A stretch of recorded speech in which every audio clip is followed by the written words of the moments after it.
Ay, ako nga pala si Genesis. Shout out nga pala ako dyan sa mga taga-Salay, Misamis Oriental. Ako po ay isang welder fabricator. Pangalawang alis ko na po ngayon sa Australia.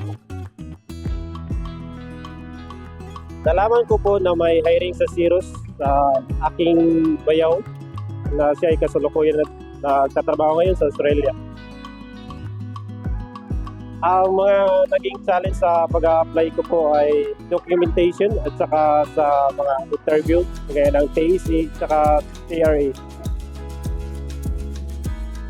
Ang sa documentation po ay mahirap sa matagal yung pag-translate ng mga documentation. Gagaya ko po na ako'y galing ng Japan. Nahihirapan ako sa pagpapatranslate ng mga documents.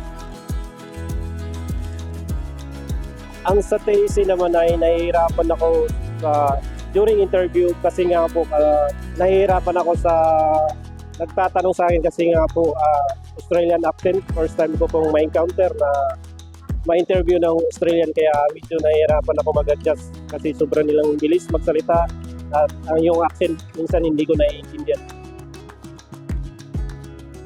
Ang ma-advise ko sa mga nagbabalak mag-apply ng Australia, i-ready nyo na yung mga documents nyo. At sa akin naman yung katulad kong galing Japan ay yung i-comply na lahat ng mga documents, i-ready na para kung may plano talaga kayo mag-apply, mas mabilis, madali na lang ang pag-process ng yung mga documents.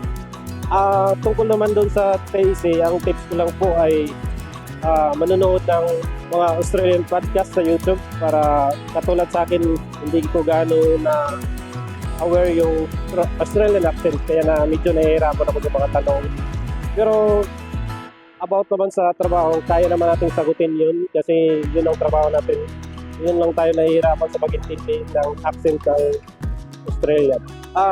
Nagpapasalamat ako una sa lahat sa taas. Tapos sa pamilya ko, sa mga kaibigan ko. Sa Cirrus naman, kay Ma'am Michi, kay Ma'am Ciara, at kay Ma'am Christina na sila yung gumagabay sa akin. So maraming salamat po.